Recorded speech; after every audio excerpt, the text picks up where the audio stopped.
In a region fraught with long-standing tensions and complex geopolitics, the current conflict in the Middle East has entered its 35th day, drawing significant global attention. As the situation unfolds, developments concerning Iran's nuclear capabilities have emerged as a focal point, raising questions about potential escalations and international repercussions. Renowned geopolitical analyst Mr. Zenginoğlu recently discussed the implications of a potential religious endorsement or fatwa for Iran's nuclear ambitions. He emphasized that Iran possesses the nuclear capacity, suggesting that the only missing element is religious approval. We can interpret this as a declaration of readiness, he noted. This statement highlights the precarious balance of power in the region, where religious and political decisions intertwine to influence military capabilities. As the conflict persists, Iran's responses to perceived threats from the United States and Israel have been consistent. Mr. Zenginoğlu pointed out that Iran has mirrored the military actions of its adversaries. When Israeli airstrikes reportedly targeted civilian areas in Iran, the response was swift and deliberate, with Iran focusing on civilian areas within Israel. Similarly, attacks on Iranian military sites prompted retaliatory strikes on NATO bases in Gulf countries. These actions underscore the tit-for-tat nature of the conflict, which has seen both sides engage in a cycle of aggression and retaliation. The situation escalated further following a statement by former U.S. President Donald Trump, who declared that we will turn Iran back to the Stone Age. This rhetoric was followed by an attack on an Iranian bridge, prompting Iran to respond with strikes on Gulf states. These events illustrate the high-stakes environment where military and diplomatic efforts are continually tested. The conflict has also brought Iran's nuclear program under renewed scrutiny. Mr. Zenginoğlu referenced Trump's past assert ions about Iran's stockpile of enriched uranium, estimated to be over 430 kilograms, and the former president's intention to dismantle Iran's nuclear capabilities. However, Iran's resilience and refusal to yield to external pressures have become apparent.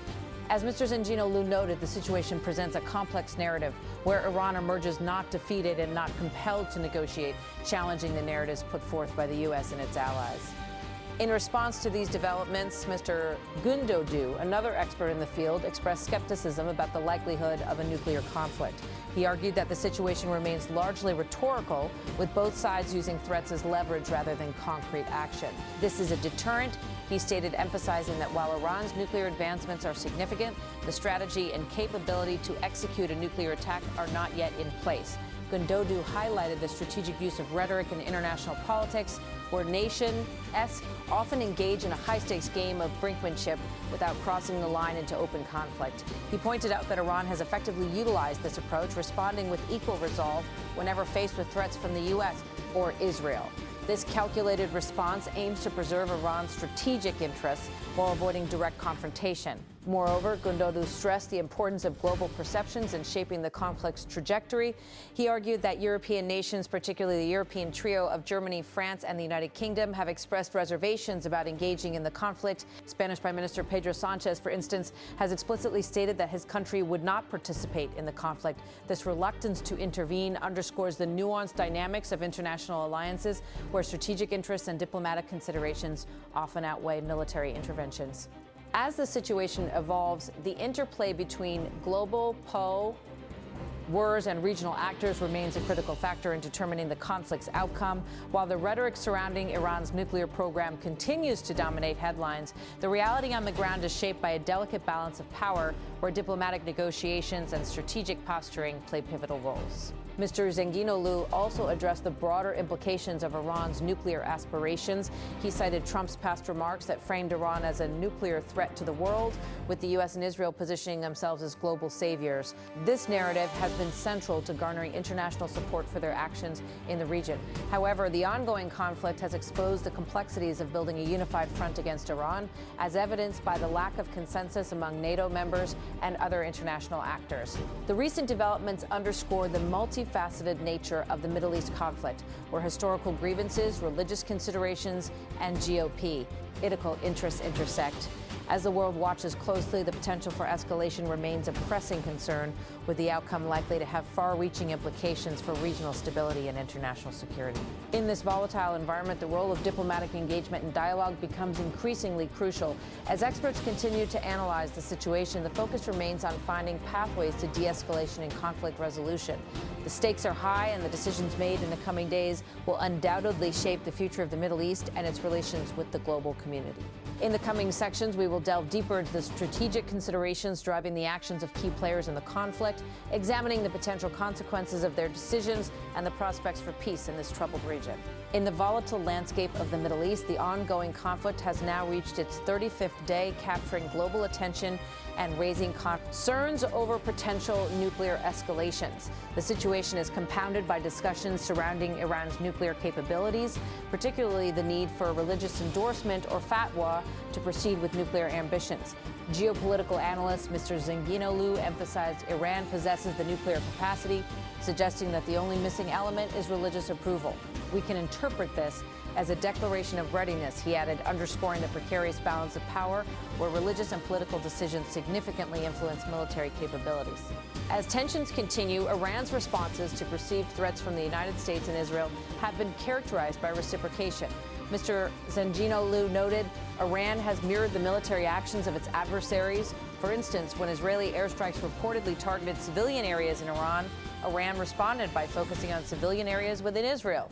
Similarly, attacks on Iranian military sites prompted retaliatory strikes on NATO bases in Gulf countries. This tit-for-tat strategy illustrates a cycle of aggression and retaliation that has defined the conflict. The situation further escalated following a statement by former U.S. President Donald Trump, who declared, "We will turn Iran back to the Stone Age." This rhetoric was followed by an attack on an Iranian bridge, prompting Iran to respond with strikes on Gulf states.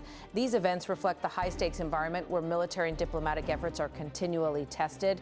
The conflict has also reignited scrutiny over Iran's nuclear program. Mr. Zenginoğlu referenced Trump's past assertions to seize Iran's enriched uranium, which allegedly exceeds 430 kilograms, to dismantle Iran's nuclear capacity. However, Mr. Gündoğdu, another expert, intervened with a more measured view, suggesting that the situation is unlikely to escalate into nuclear warfare. He argued Iran's nuclear work is indeed serious and significant. Boo.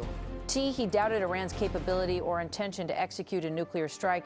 I believe the situation is more a matter of rhetoric, he noted, adding that Iran has utilized the nuclear narrative as a deterrent rather than an actionable threat.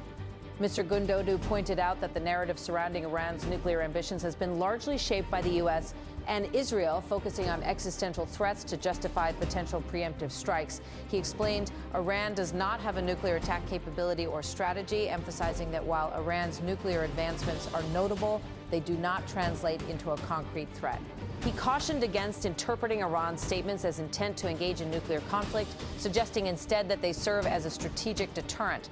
The conversation pivoted to the potential consequences of Iran's claimed nuclear capabilities on international relations. The notion that Iran might possess nuclear weapons, even if not officially confirmed, has implications for global diplomacy, Mr. Zenginoğlu asserted.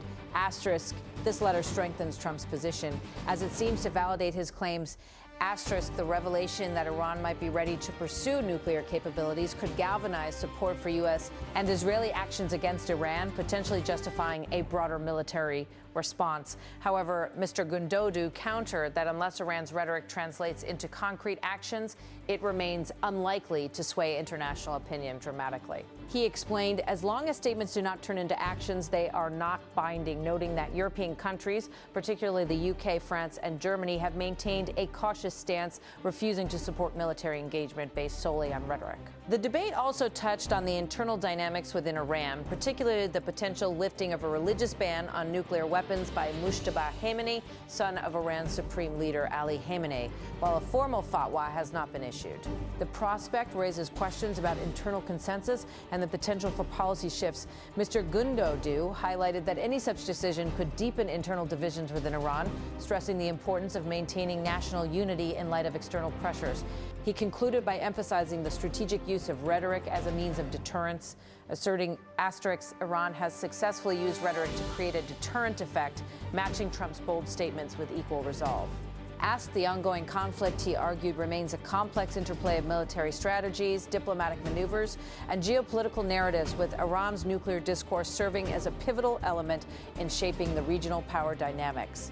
As the conflict unfolds, the international community closely monitors these developments, weighing the implications for regional stability and global security.